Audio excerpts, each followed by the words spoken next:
सुमन, उद्यापासून कॉलेजला जायचं नाही. का काय?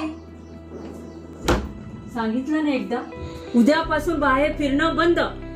अगं आई, पण माझ्या लग्नाला अजून 2 महिने बाकी आहेत ना. ते काही नाही.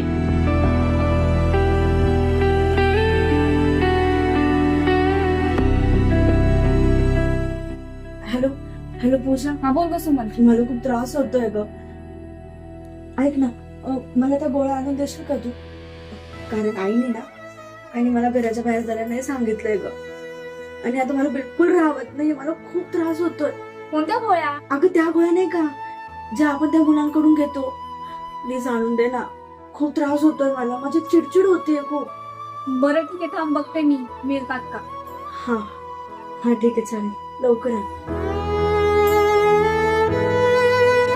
कसल्या गोळ्या ग? अरे, आणि काय नाटकं चालली ग तुझी? काय नाही ग आई, त्या विटॅमिनच्या गोळ्या. विटामिनच्या? कसल्या विटामिनच्या गोळ्या? काय नाही सांगितलं ना तुला. जा बरं तू इथून. गोळ्या हव्यात काय होते बेटा? मला, माझ्या गोळ्या हव्यात. हो, ऐका ना, तिला ना खूप त्रास होतो. आपण असं करू का, डॉक्टरांना बोलून घ्यायचं का? तिला ना कालपासून बरंच नाही वाटत.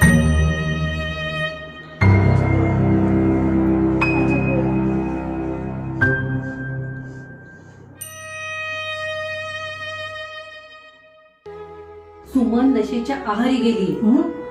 गोष्ट खूप गंभीर आहे. काही तपासण्या कराव्या लागतील, मग आपण ठरवूया.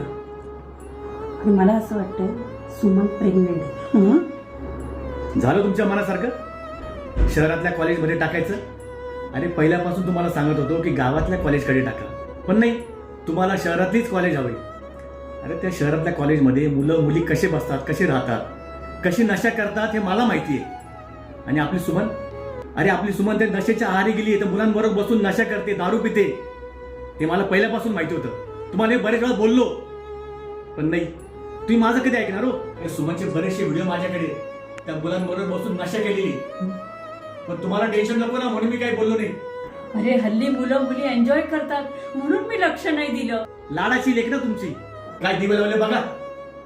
आणि एन्जॉयमेंट झाली तुमच्या मनासारखी. एन्जॉयमेंट भोगा आता.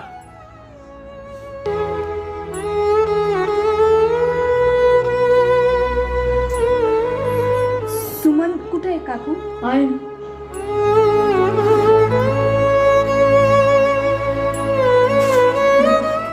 पूजा, कसल्या गे या गोळ्या? अरे, तिच्या विटामिन्सच्या गोळ्या आहे सुमनच्या. या विटॅमिनच्या गोळ्या? हा. अरे नशेच्या गोळ्या, नशेच्या. दादा, काका, आम्ही कॉलेजमध्ये मजा मस्ती म्हणून कधी कधी पार्टीमध्ये ह्या गोळ्या घ्यायचो. अगं याच त्या नशेच्या गोळ्या. आम्ही अशाच ह्या गोळ्या घेतो.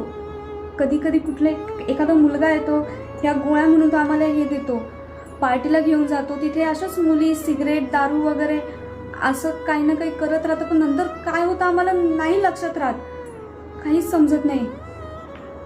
हे बघ, तिकडे जाऊन ती नशेची आहारी गेली. आता मी लोकांना काय सांगू, माझी मुलगी व्यसनाधीन झाली म्हणून? हो ना, मुलाकडच्या लोकांना काय तोंड दाखवणार आपण? 2 महिन्यावर लग्न आलंय. काय घडलं, कसं होऊन गेलं? नशा क्षणिक आनंद देते, पण आयुष्यभराचे दुःख देऊन जाते. व्यसन जीवन उद्ध्वस्त करते. संयम आणि संस्कार जीवन घडवतात. एकच संकल्प करूया, व्यसनमुक्त समाज घडवूया. जीवन अनमोल आहे. नशेसाठी नाही, स्वप्नांसाठी जगा, व्यसनासाठी नाही.